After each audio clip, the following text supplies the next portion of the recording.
In today's video, I'm going to teach you how to make digital marketing portfolio website in Framer. We'll build a professional, responsive portfolio tailored for digital marketing work, complete with space for case studies, services, testimonials, and a contact section. The process is fast because we'll use Framer's AI agent to generate an initial layout, then refine it so it truly reflects your brand and results. Start by opening Framer in your browser. Once you're on the project canvas, look to the right side of the interface for the panel labeled Agent.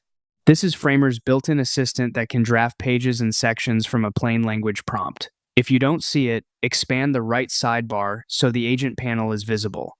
Keeping your canvas centered helps you watch the page assemble in real time as the assistant works. In the Agent prompt box, type exactly. Create a modern, responsive digital marketing portfolio website with a clean design, case studies, services, testimonials, and a contact section. This tells the assistant what to include and emphasizes responsiveness and clarity, both crucial for showcasing campaigns across devices. You can keep the phrasing as is for a reliable starting point, or lightly tailor the wording to match your niche, such as emphasizing paid media or content strategy while preserving the same structure. Click Send to generate the site, then make your edit. Review each section the agent creates.